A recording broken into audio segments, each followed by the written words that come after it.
तो आज हम डिस्कस करेंगे ट्रांसक्रिप्शन के बारे में। कल हमने डिस्कस किया था रेप्लिकेशन, जिसमें डीएनए से डीएनए का फॉर्मेशन होता है। आज हम डिस्कस करेंगे ट्रांसक्रिप्शन के बारे में। ट्रांसक्रिप्शन क्या होता है?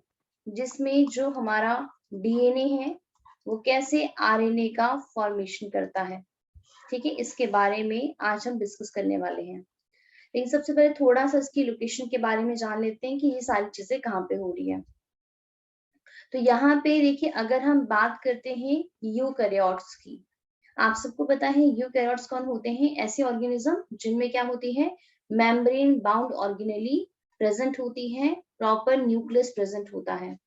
तो यहाँ पे आप देखिए कि ये हमारे पास एक सेल है, और जो ये सेल आप देख रहे हो ये हमारे पास एक यूकैरियोटिक सेल है, और ये इसके अंदर ये वाला पोर्शन ये है न्यूक्लियस। तो न्यूक्लियस के अंदर ही क्या होता है, डीएनए प्रेजेंट होता है, इसमें इन केस ऑफ यूकैरियोट। अब जो देखिए आप ये देख पा रहे हो यहाँ पे ये वाला डायग्राम, ये क्या है, ये डबल स्टैंडर्ड डीएनए है। जब इस डबल स्टैंडर्ड डीएनए से इस आरएनए का फॉर्मेशन होता है, इस प्रोसेस को बोलते हैं ट्रांसक्रिप्शन। और ये कहाँ होता है? ये होता है इनसाइड द न्यूक्लियस। तो प्लीज ध्यान देना, अगर हम बात कर रहे हैं यूकैरियोट्स की, तो यूकैरियोट्स में रेप्लिकेशन हो या फिर ट्रांसक्रिप्शन हो, वो कहाँ पर होता है? Inside the nucleus.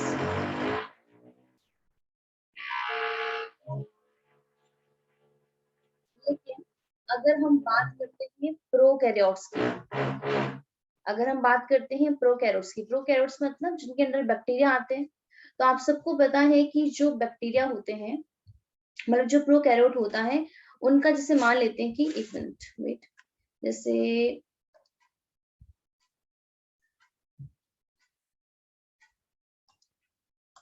अगर मैं यहाँ पे एक प्रोकैरियोटिक सेल बनाती हूँ, मान लेते हैं कि मैंने सेल बना दिया, बैक्टीरिया बना दिया, तो आप सबको पता है कि प्रोकैरियोट की पहचान क्या होती है?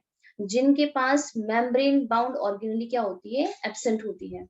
उनका जेनेटिक मटेरियल, मान लेते हैं जेनेटिक मटेरियल है, ठीक है, तो ये क्या होता है, साइटोप्लाज्म में ही प्रेजेंट होता है। इसको कोई भी बाहर से मेम्ब्रेन बाउंड नहीं करती है। तो यहाँ पे अगर हम प्रोकैरियोट की बात करते हैं, तो साइटोप्लाज्म में ही जो ये डीएनए है, मान लेते हैं डीएनए है, ये किसका फॉर्मेशन करता है? आरएनए का फॉर्मेशन करता है।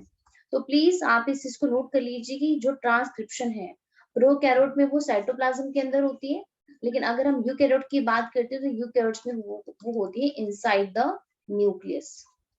और रेप्लिकेशन की भी बात करते हैं तो रेप्लिकेशन भी न्यूक्लियस के अंदर होती है इन केस ऑफ यूकैरियोट। लेकिन अगर हम बात करते हैं प्रोकैरियोट की, तो प्रोकैरियोट के अंदर एप्लीकेशन होती है इसके अंदर, साइटोप्लाज्म के अंदर।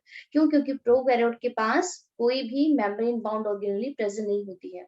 उनका डीएनए क्या होता है, ऐसे ही साइटोप्लाज्म में स्कैटर्ड होता है। ठीक है, तो अभी जो हमने डायग्राम देखा था ये हमारे पास यूकैरियोट का डायग्राम है, ये जो आप देख पा रहे हो, ये इतना बड़ा, ये हमारे पास ये क्या दिखाया गया है, ये न्यूक्लियस दिखाया गया है। ये वाला डायग्राम जो आप देख पा रहे हो, ठीक है, ये न्यूक्लियस है। तो न्यूक्लियस के अंदर आप डबल स्टैंडर्ड डीएनए देख पा रहे हो, और इस डीएनए से आप ये भी देख पा रहे हो कि यहाँ पे सिंगल स्टैंडर्ड आरएनए का फॉर्मेशन हो गया है, इसको बोलते हैं ट्रांसक्रिप्शन। तो अब हमारा पूरा टॉपिक आज की क्लास इसके ऊपर ही रहेगी। हम कोशिश करेंगे कि ट्रांसक्रिप्शन आपका खत्म हो जाए, क्योंकि ट्रांसक्रिप्शन जो है वो काफी ज्यादा, मतलब थोड़ा सा, मतलब काफी बड़ा है। क्योंकि ट्रांसक्रिप्शन हम प्रोकैरियोट में अलग से करेंगे और आपके यूकैरियोट के अंदर अलग से करेंगे। यूकैरियोट के अंदर ट्रांसक्रिप्शन थोड़ी सी कॉम्प्लेक्स होती है, और प्रोकैरियोट में थोड़ा सा सिंपल होता है। तो कोशिश करते हैं कि आज कंप्लीट हो जाए, नहीं तो बैक्टीरिया वाला तो हो ही जाएगा कंप्लीट। ठीक है, तो यहाँ पे सबसे पहले हम बात करेंगे, यहाँ पे चलो देखो, इस डायग्राम को भी आप देख सकते हो। ये देखिए एक सेल दिखाया गया है, ये कंप्लीट सेल दिखाया गया है। इस सेल का साइटोप्लाज्म है और ये उसका न्यूक्लियस है। तो न्यूक्लियस के अंदर आप देख सकते हो कि ये हमारे पास डीएनए है, और इस डीएनए से क्या बन रहा है, एमआरएनए का फॉर्मेशन हो रहा है। तो इसी प्रोसेस को बोलते हैं ट्रांसक्रिप्शन।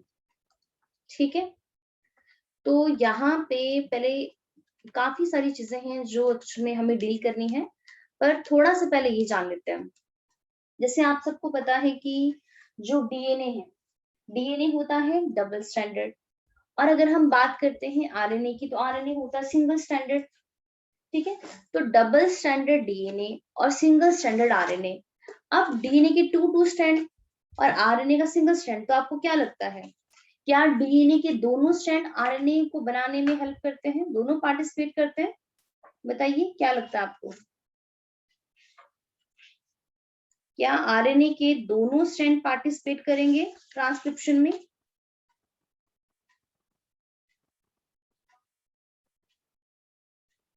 क्वेश्चन का आंसर मैम दीजिए। क्वेश्चन रिपीट करना।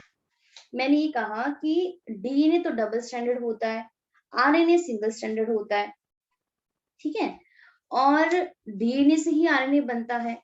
तो मेरा क्वेश्चन यहाँ पर ये है, आपको क्या लगता है, क्या डीएनए के दोनों स्ट्रैंड ही मतलब ट्रांसक्रिप्शन में हेल्प करते हैं? क्या डीएनए के दोनों स्ट्रैंड पार्टिसिपेट करते हैं? नो मैम, सिर्फ एक ट्रांसक्रिप्शन में तो सिर्फ एक हेल्प करता है। हाँ जी, जो डीएनए के टू स्ट्रैंड है, तो डीएनए के टू स्ट्रैंड क्या है, मतलब दोनों स्ट्रैंड पार्टिसिपेट नहीं करते हैं। डीएनए का ओनली वन ही स्ट्रैंड पार्टिसिपेट करता है इसमें, आरएनए की फॉर्मेशन में, ठीक है। तो ध्यान रखना है इसके बारे में।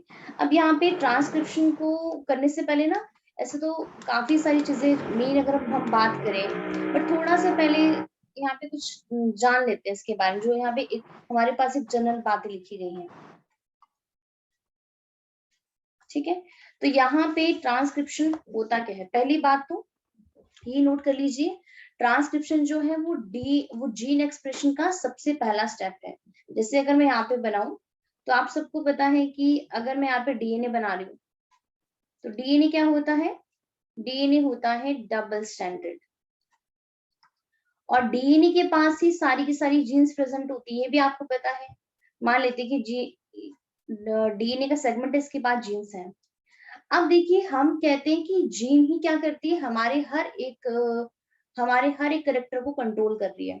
अब जीन का यहाँ पे एक्सप्रेस होना इंपॉर्टेंट है, तो सबसे पहले यहाँ पे इस डीएनए के पास जो इंफॉर्मेशन है ना, वो इंफॉर्मेशन किस में चेंज होती है, ये इंफॉर्मेशन चेंज होती है हमारे पास सिंगल स्टैंडर्ड आरएनए की फॉर्म में। तो आरएनए क्या होता है, सिंगल स्टैंडर्ड, जो डीएनए से ही बनता है। तो जो डीएनए के पास जीन थी, उसको हमने किस में चेंज कर दिया, हमने उसको यहाँ पे आरएनए की फॉर्म में चेंज कर दिया है। इसी प्रोसेस को बोलते हैं ट्रांसक्रिप्शन। और आगे जाके आप पढ़ोगे जीन एक्सप्रेशन क्या होता है, ऐसा आपने पहले भी पढ़ा होगा। तो जीन यहाँ पे देखिए एक्सप्रेस हो रही है ना, जीन किसका पार्ट होती है, जीन पार्ट होती है डीएनए का। तो जो जीन डीएनए का पार्ट था, उसको हमने यहाँ पे आरएनए की फॉर्म में एक्सप्रेस कर दिया, इसको बोलते हैं जीन एक्सप्रेशन। सेकंड स्टेप आता है कि जो ये आरएनए है ना, ये आरएनए के अंदर जो इंफॉर्मेशन होती है, वो किस में चेंज हो जाती है, प्रोटीन के अंदर चेंज हो जाती है। जब ये प्रोटीन के अंदर चेंज हो जाती है, इस प्रोसेस को बोलते हैं ट्रांसलेशन। तो कहने का मतलब तो यही है ना कि प्रोटीन को बनाने वाला नो डाउट आरएनए है, लेकिन आरएनए को बनाने वाला डीएनए है। तो डीएनए की इंफॉर्मेशन ही प्रोटीन के अंदर चेंज हुई है। अब बीच में इसको आरएनए की जरूरत पड़ी है, वो अलग बात है, लेकिन कहने का मतलब ये है कि जीन एक्सप्रेशन क्या होता है कि जो डीएनए के पास इंफॉर्मेशन है, उसको हम एक्सप्रेस कर रहे हैं। एक्सप्रेस किस फॉर्म में होती है, वो प्रोटीन की फॉर्म में होती है। तो पहले वो ट्रांसक्रिप्शन एंड देन आपका ट्रांसलेशन, तो ये दोनों ही जीन एक्सप्रेशन का पार्ट होते हैं। तो आपको इसके बारे में पता होना चाहिए। अब इससे पहले अभी हम ट्रांसक्रिप्शन यूनिट को स्टार्ट करेंगे, लेकिन ट्रांसक्रिप्शन यूनिट क्या होती है उससे पहले थोड़ा सा हम यहाँ पे कुछ जनरल बातें जान लेते हैं। जैसे अभी मैंने आपको यहाँ पे कहा कि डीएनए हमारे पास देखो डबल स्टैंडर्ड है। अब आपको क्या लगता है कि इसके दोनों स्ट्रैंड यहाँ पे आरएनए को बनाने में हेल्प कर रहे हैं, या ओनली वन स्ट्रैंड ही करेगा? ठीक है, अगर दोनों स्ट्रैंड करेंगे तो क्या होगा, अगर वन स्ट्रैंड करेगा तो क्या होगा?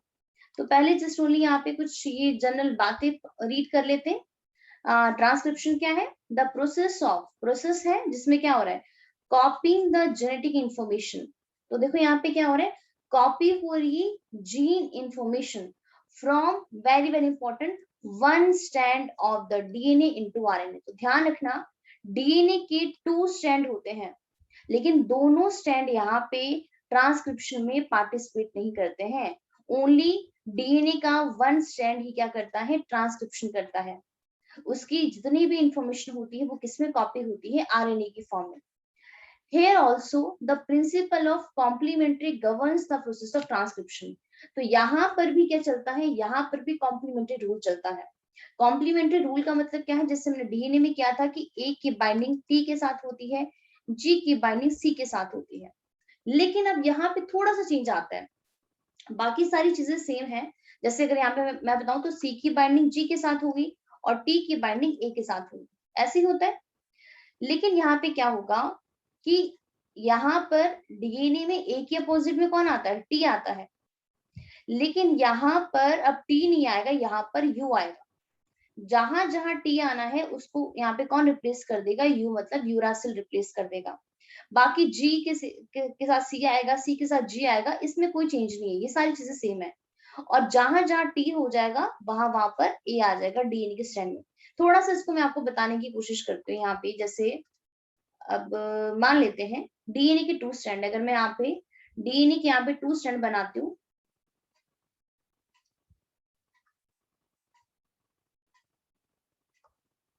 2 स्ट्रैंड बना रही हूँ यहाँ पे डीएनए के, ठीक है। तो एक स्ट्रैंड मूव कर रहा है हमारा 5 प्राइम से 3 प्राइम और दूसरा मूव करेगा 3 प्राइम टू 5 प्राइम, ऐसे होने वाला है, ठीक है। अब मान लेते हैं कि इनके ऊपर क्या है, कुछ इंफॉर्मेशन है। इस स्ट्रैंड के ऊपर मान लेते हैं कि ए है, सी है, जी है, टी है, देन दोबारा जी है, टी है, ए है। यहाँ पे मान लेते हैं कि दूसरे वाले स्ट्रैंड पे इंफॉर्मेशन है टी, सी, सॉरी रियली सॉरी, इसका कॉम्प्लीमेंट्री आएगा ना, सी के साथ में जी आएगा, जी के साथ में यहाँ पे सी आएगा, टी के साथ में ए आएगा, जी के साथ में सी आएगा और टी के साथ ए आएगा और ए के साथ यहाँ पे टी आएगा। अब अभी इसको छोड़ दो कि इन दोनों में से मान लेते हैं कि एग्जांपल के तौर पे कि जो ऊपर वाला स्ट्रैंड है ना, ये 5 से 3 वाला, ये यहाँ पे ट्रांसक्रिप्शन में पार्टिसिपेट कर रहा है। तो ये वाला स्ट्रैंड जो पार्टिसिपेट करता है ना, इसको मैं यहाँ पे लिख लूँ अभी, जो स्ट्रैंड यहाँ पे पार्टिसिपेट कर रहा है, ठीक है। कौन सा वाला कर रहा है, ये 5 प्राइम से 3 प्राइम वाला, यहाँ पे लिख रही हूँ इसको। क्या क्या है यहाँ पे, ए है, सी है, जी है, टी है और जी है, टी है और साथ में ए है। अब देखिए डीएनए के दोनों स्ट्रैंड तो पार्टिसिपेट नहीं करते हैं, इतना तो हमें समझ में आ गया है। ओनली डीएनए के 2 स्ट्रैंड उसमें से 1 स्ट्रैंड ही पार्टिसिपेट कर रहा है। तो डीएनए का वो स्ट्रैंड जो यहाँ पर ट्रांसक्रिप्शन में पार्टिसिपेट करता है ना, उस स्ट्रैंड को हम बोलते हैं टेम्पलेट स्ट्रैंड, टेम्पलेट स्ट्रैंड बोलते हैं इसको। और जो स्ट्रैंड आपका ट्रांसक्रिप्शन में पार्टिसिपेट नहीं करता है, मान लेते हैं कि ये वाला नहीं कर रहा, तो उसको बोलते हैं कोडिंग स्ट्रैंड। ऐसा आपको लग रहा होगा कि कोडिंग से का मतलब है कि जो कोड करे, लेकिन यहाँ पे थोड़ा सा उल्टा है, ठीक है। कोडिंग स्ट्रैंड का मतलब है कि जो यहाँ पर ट्रांसक्रिप्शन में पार्टिसिपेट नहीं करता है, और टेम्पलेट स्ट्रैंड होता है जो हमारे पास क्या होता है, जो पार्टिसिपेट करता है। अब ये भी ध्यान रखो, चलो ये भी बता ही देती हूँ आपका, जो स्ट्रैंड हमारे पास 5 प्राइम से 3 प्राइम की तरफ मूव करता है, जो strand 5 prime to 3 prime move करता है, उसको बोलते हैं कोडिंग स्ट्रैंड। और जो आपका 3 to 5 मूव करता है उसको बोलते हैं टेम्पलेट स्ट्रैंड, ठीक है। तो यहाँ पे हमने क्या बात की कि कोडिंग स्ट्रैंड क्या है, जो हमारा 5 to 3 मूव कर रहा है, और यहाँ पे ये आरएनए को बनाने में हेल्प नहीं करता है। कौन हेल्प करता है, ओनली 1 स्ट्रैंड, जिसको बोलते हैं टेम्पलेट स्ट्रैंड।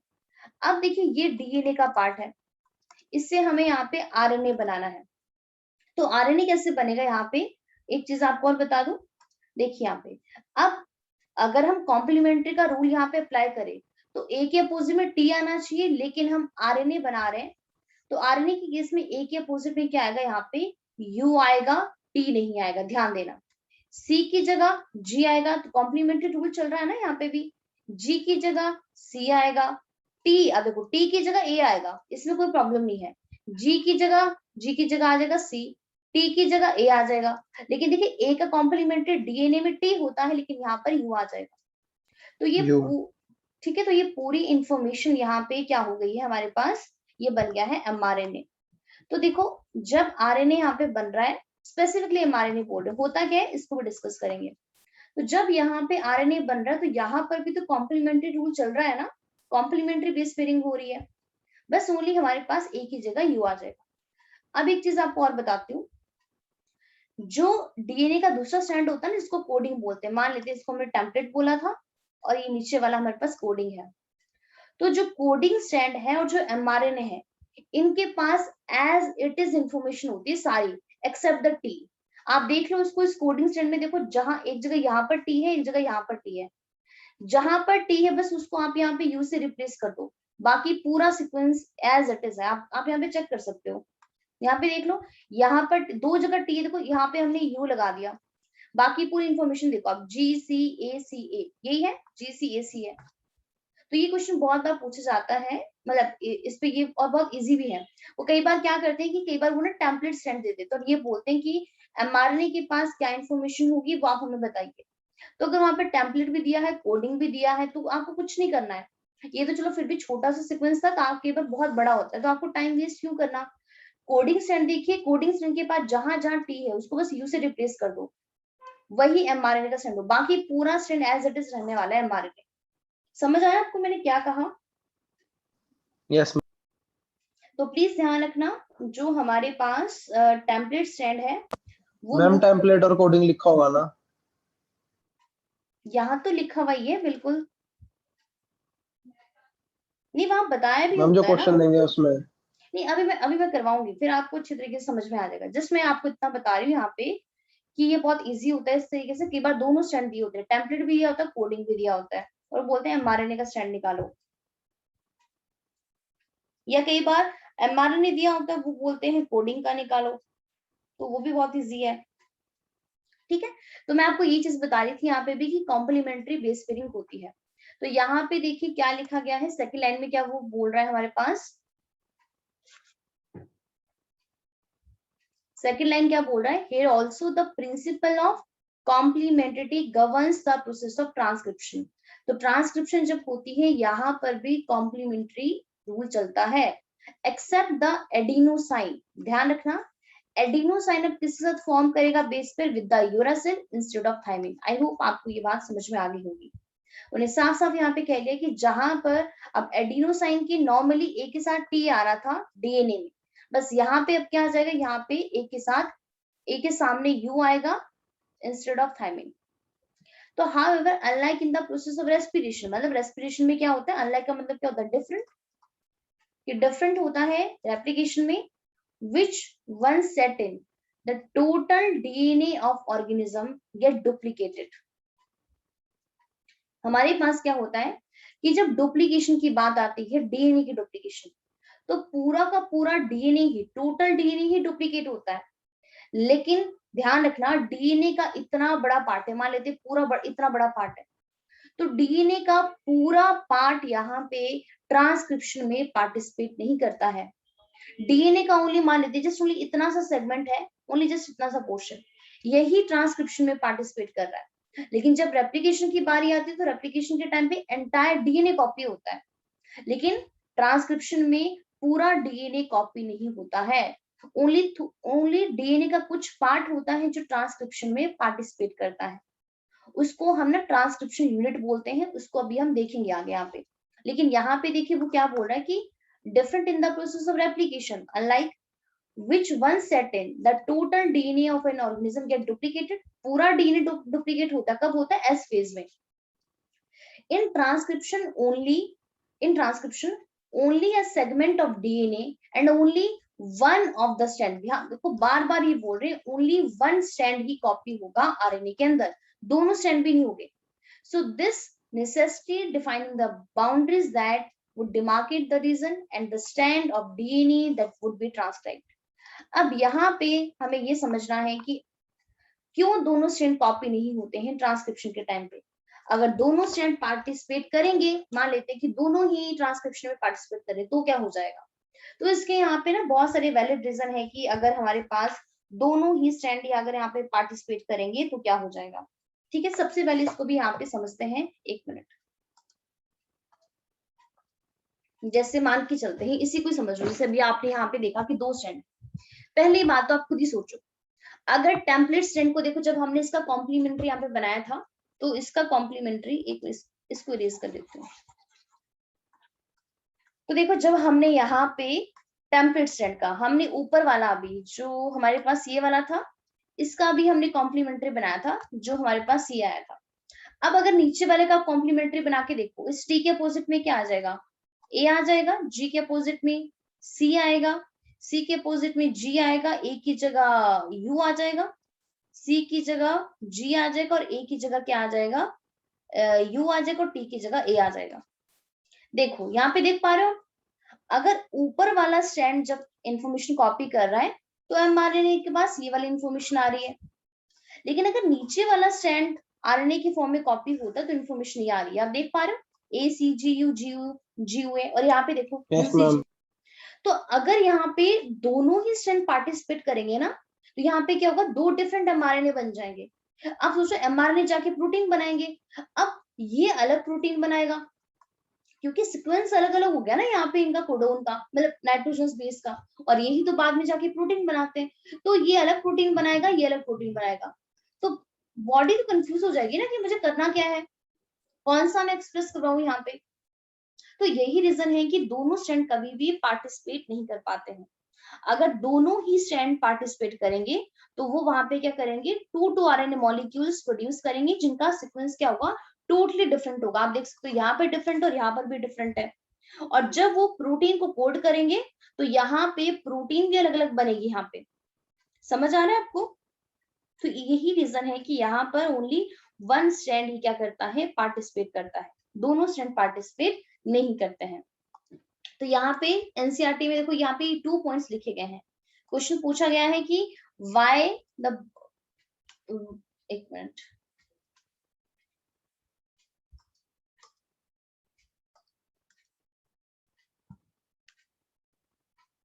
तो यहाँ पे देखिए क्या बोला गया है, why both the strand are not copy during the transcription.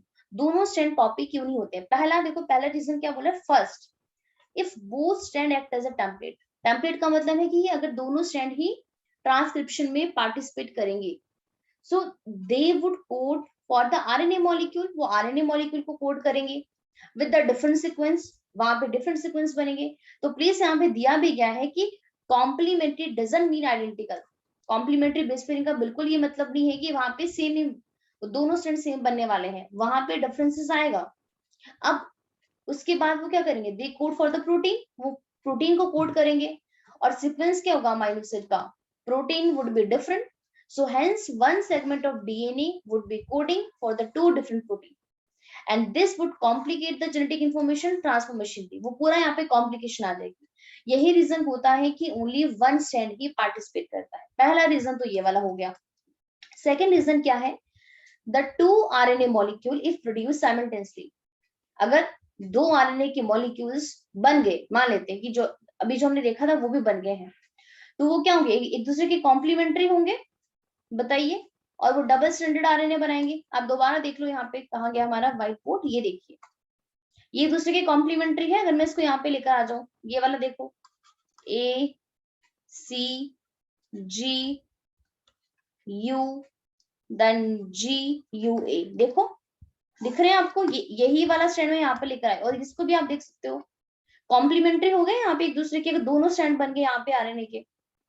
तो यहाँ पे क्या होगा, डबल स्टैंडर्ड आरएनए का फॉर्मेशन हो जाएगा। और आप इसको बायोटेक्नोलॉजी में पढ़ोगे सेकंड यूनिट में, कि जब डबल स्टैंडर्ड आरएनए का फॉर्मेशन हो जाता है ना, ये बहुत रिस्की होता है, बहुत मतलब कुछ स्पेशल केस होते हैं जब हमारी बॉडी में डबल स्टैंडर्ड आरएनए का फॉर्मेशन होता है, अदरवाइज आरएनए हमेशा सिंगल स्टैंडर्ड की फॉर्म में ही एग्जिस्ट करता है। ठीक है, तो यहाँ पे पहला सेकंड रीजन क्या है, सेकंड क्या है, the 2 RNA molecule if produced, अगर वो प्रोड्यूस हो जाते हैं एक साथ में तो क्या हो जाएगा, वो कॉम्प्लीमेंट्री होंगे एंड वो क्या बना देंगे, डबल स्टैंडर्ड आरएनए।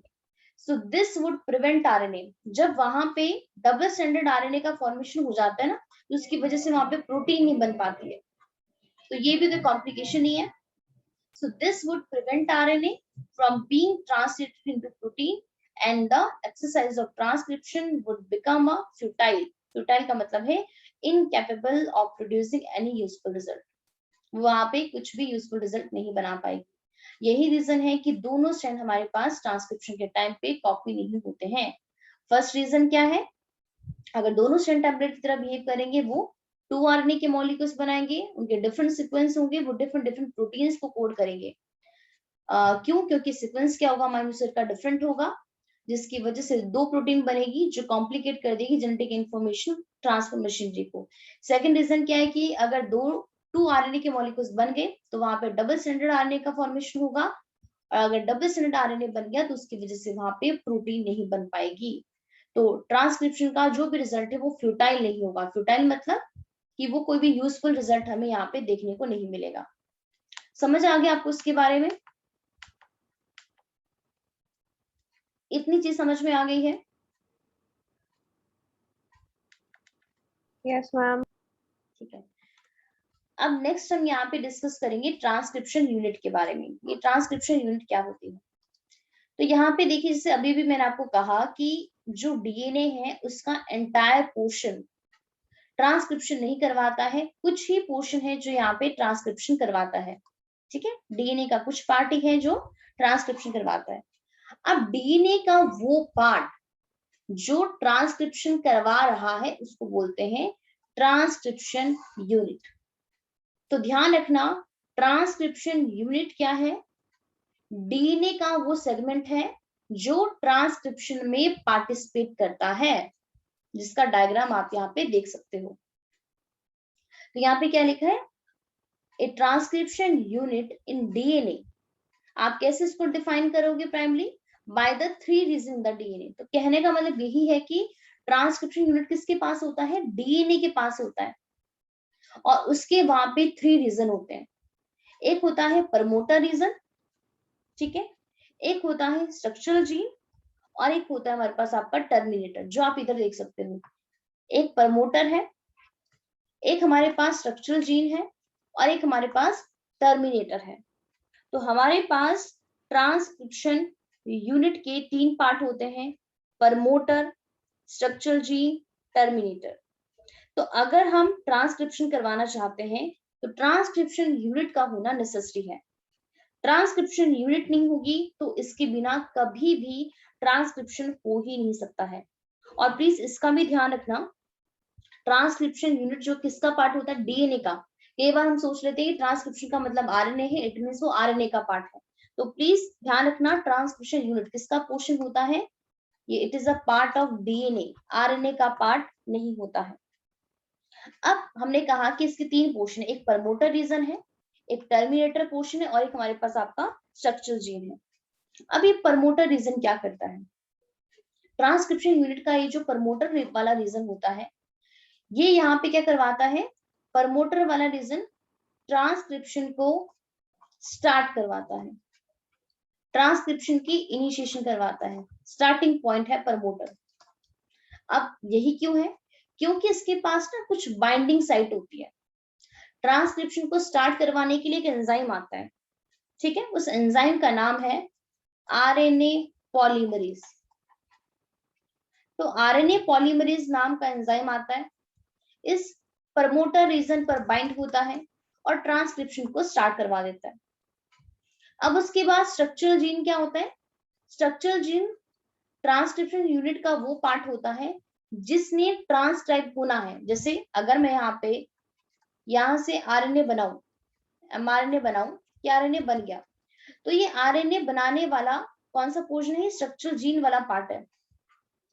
तो ट्रांसक्रिप्शन यूनिट का ये स्ट्रक्चरल जीन वाला पार्ट ही क्या करता है? आरएनए का फॉर्मेशन करता है। प्रमोटर का काम था ओनली स्टार्ट करवाना, यहाँ पे लिखा भी देखो, transcription start site, only start करवाता है। स्ट्रक्चरल जीन क्या करता है? उसको एमआरएनए की फॉर्म में कन्वर्ट करता है। और यहाँ पर जब स्ट्रक्चरल जीन में एमआरएनए का फॉर्मेशन होता है ना, तो इसको भी आरएनए पॉलीमरेज ही करवाता है। ओनली सिंगल एंजाइम ही सारी चीजें करवा रहा है। इसके बाद हमारे पास टर्मिनेटर। टर्मिनेटर का मतलब होता है ट्रांसक्रिप्शन को स्टॉप करवाना, कि अब बस आरएनए बन चुका है, अब आप इसको टर्मिनेट कर दीजिए, स्टॉप कर दीजिए। तो ट्रांसक्रिप्शन की एंडिंग कहाँ पे होती है? टर्मिनेटर पे। स्टार्टिंग कहाँ पे होती है? प्रमोटर पे। और वो बनता कहाँ पे? वो आपका ट्रांसक्राइब कहाँ पे होता है? वो होता है हमारे पास स्ट्रक्चरल जीन। आई होप आपको इतनी सी पोर्शन इतना सा यहाँ पे आइडिया हो गया होगा थोड़ा बहुत कि क्या क्या चीजें हैं। अब प्रमोटर कहाँ प्रेजेंट होता है, टर्मिनेटर कहाँ पे होता है, इसकी लोकेशन भी हम चेंज कर सकते हैं, क्योंकि ये डिपेंड करता है हमारे पास इन मतलब प्राइम के ऊपर कि कौन सा वाला एंड कहाँ कहाँ पर है। मैं दोबारा यहाँ पे बस 2-3 चीजें बता रही हूँ।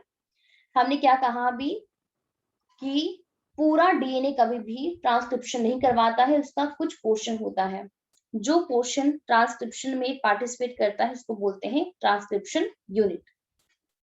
ट्रांसक्रिप्शन यूनिट में उसके पास 3 रीजन्स होते हैं, प्रमोटर, स्ट्रक्चरल जीन्स और हमारे पास टर्मिनेटर, जो आप इधर भी देख सकते हो। ये देखिए ये डबल स्टैंडर्ड डीएनए है, यहाँ पे दोनों स्टैंड दिखाए गए हैं, टेम्पलेट भी दिखाया गया है और यहाँ पे कोडिंग भी दिखाया गया है। ठीक है, तो यहाँ पे टेम्पलेट भी है, कोडिंग भी है।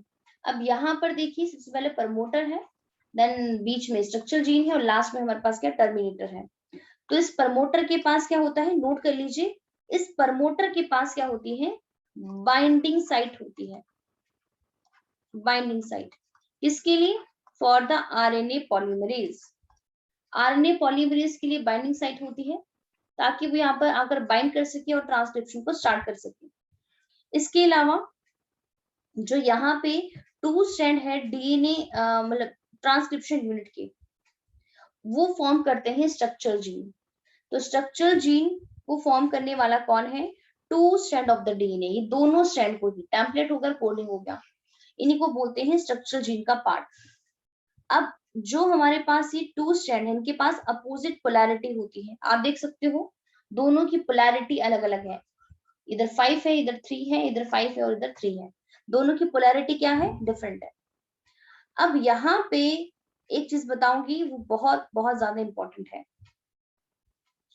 एक स्ट्रैंड की पोलैरिटी है हमारे पास 3 प्राइम टू 5 प्राइम, ये वाला 3 टू 5 प्राइम, इसको बोलते हैं, यहाँ पे नोट कर रही हूँ, जो स्ट्रैंड हमारा 3 से 5 की तरफ मूव कर रहा है, इस स्ट्रैंड को बोलते हैं टेम्पलेट स्ट्रैंड। और जो स्ट्रैंड हमारा 5 प्राइम से 3 प्राइम की तरफ मूव कर रहा है, इसको बोलते हैं कोडिंग स्ट्रैंड। अब कल भी बात की थी कि रेप्लिकेशन हो या फिर ट्रांसक्रिप्शन हो, ओनली हमारे पास किस डायरेक्शन में होती है, 5 प्राइम से 3 प्राइम डायरेक्शन में ही होती है। कभी भी replication transcription 3 prime to 5 prime में नहीं होगा, बिल्कुल भी नहीं होगा, ओनली 1 ही डायरेक्शन में होगा। और इसको करवाने वाला कौन है, करवाने वाला है कौन, एक सिंगल एंजाइम जिसका नाम है आरएनए पॉलीमरेज। अब ये जो आरएनए पॉलीमरेज है, इसका नाम एक और है, इसको नोट कर लो यहाँ पे, आरएनए पॉलीमरेज का एक दूसरा नाम और है। और क्या बोलते हैं इस आरएनए पॉलीमरेज को, आरएनए पॉलीमरेज को बोलते हैं DNA dependent RNA polymerase. Note कर लीजिए, काफी इंपॉर्टेंट है। जिस कल हमने बात की थी कि हम डीएनए पॉलीमरेज को क्या बोलते हैं, डीएनए पॉलीमरेज को हमने कहा था कि डीएनए डिपेंडेंट डीएनए पॉलीमरेज बोलते हैं। क्यों कहा था हमने इसको डीएनए डिपेंडेंट डीएनए पॉलीमरेज, क्योंकि डीएनए पॉलीमरेज जो है वो डीएनए के टेम्पलेट के ऊपर ही डिपेंड है अपनी एक्टिविटी के लिए। अब यहाँ पर भी वही चीज है, ये RNA polymerase no doubt RNA बना रहा है, लेकिन ये आरएनए पॉलीमरेज इस डीएनए के टेम्पलेट के ऊपर डिपेंड है आरएनए को बनाने के लिए, इसीलिए हम कहते हैं आरएनए पॉलीमरेज को डीएनए डिपेंडेंट आरएनए पॉलीमरेज। आई होप आपको ये बात समझ में आ गई होगी कि हमारे पास यहाँ पे आरएनए पॉलीमरेज को हम डीएनए डिपेंडेंट आरएनए पॉलीमरेज क्यों बोलते हैं।